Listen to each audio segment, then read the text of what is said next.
reforms for earthquake management in Assam. যিকোনো disaster হওক, earthquake হওক, landslide হওক, drought হওক, তাৰে ক্ষেত্ৰত মানে সলিউশনত বা ইনোভেটিভ হেতুত এটা বস্তু লিখিবাই হা। তো যোৱা বছৰ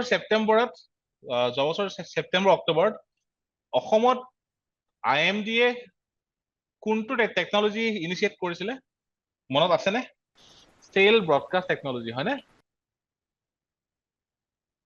সেল ব্ৰডকাষ্ট। তো সেয়া যিকোনো এটা যিয়ে অসমৰ ডিজাস্টাৰ নাহক কেলে তো সেল ব্ৰডকাষ্ট সলিউশন লিখি পায়।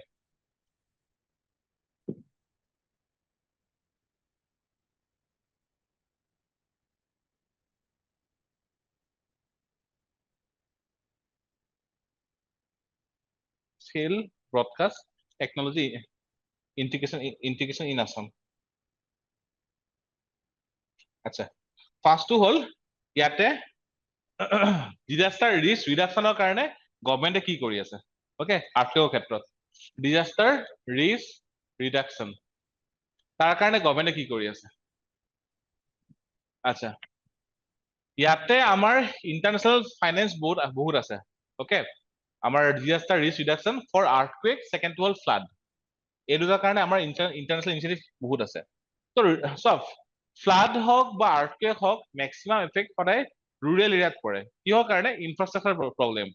আমাৰ ইয়াত বাৰু এটলিষ্ট মানে ৰড চড বহাই ভালকে কাম কৰা হয়, আৰু ৰুৰেল এৰিয়াত আমাৰ ধৰি লওক পভাৰ্টি ইছ্যু বহুত আছে, ৰাইট? ভালকে ষ্টেণ্ডাৰ্ড মেইনটেইনো কৰা নাযায়, সেইকাৰণে তাত এফেক্টটো বেছি হয়। এনিৱে, তো ইয়াতে আমাৰ ৰিচেণ্টলি ইণ্টাৰনেশ্যনেলি মানে ৰোডছৰ কাৰণে কোনটো স্কিম লঞ্চ কৰা হৈছিলে? Assam resilient rural road program. Assam resilient rural road program. নেক্সটটো হ'ল এগেইন ৱৰ্ল্ড বেংকৰে হয়, মেইনলি ফ্লাডৰ কাৰণে হয়, বাট আৰ্থকুৱেকৰ ক্ষেত্ৰতো তাতে ভালেখিনি বস্তু আছে। সেইটো হ'ল world bank integrated river basin management program. তো এইকেইটা হ'ল তোমাৰ ডিজাস্টাৰ ৰিস্ক ৰিডাকশ্যনৰ কাৰণে মানে বাহিৰৰ এজেঞ্চি বা আমাৰ বাহিৰৰ পৰা পোৱা ফাইনেন্স। ওকে, বাকীখিনি আমাৰ লোকেল কি আছে? ডেফিনেটলি ফাৰ্ষ্টটো যিয়ে হওক PRI লিখিবা। তো Panchayati Raj institutions for village assessment and assessment of vulnerable blocks and assessment of vulnerable blocks. Second to hold number 2 seismic microzoning. seismic zoning to আগৰ পৰা আছে, এতিয়া seismic microzoning at village level. Next to hold again HRVCA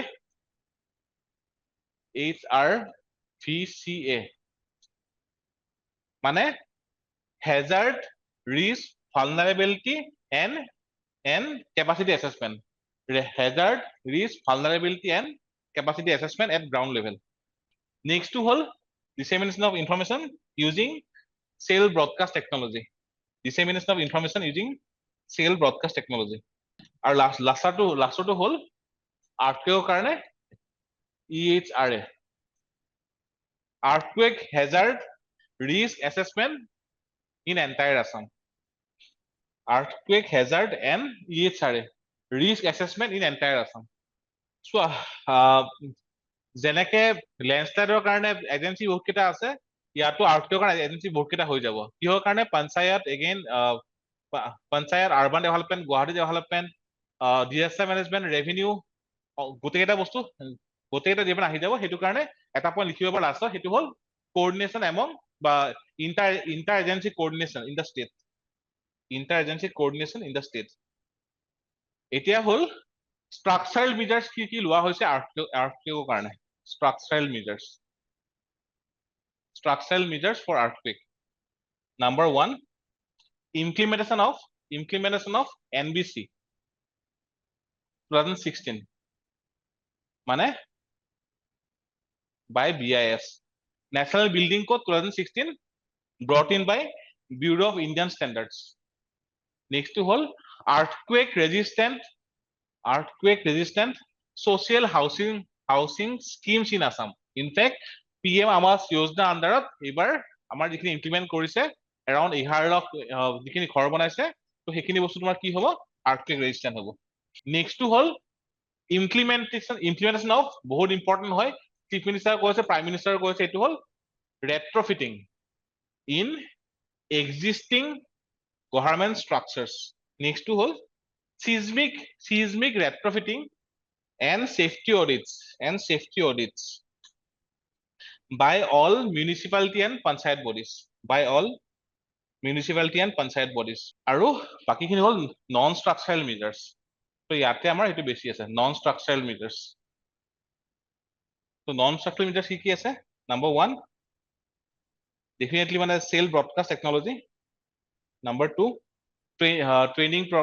training programs at village and panchayat levels number 3 create a disaster force এটা start কৰি আছে create a disaster force with experience of swimming comma critical works with experience of swimming critical infrastructure building and thereby engaging the ex-servicemen next number 4 Guwahati University has already started research programs on seismic retrofitting technology in Assam.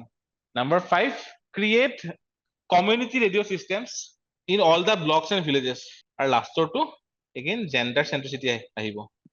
Adopt gender sensitive approaches for capacity building in ground level.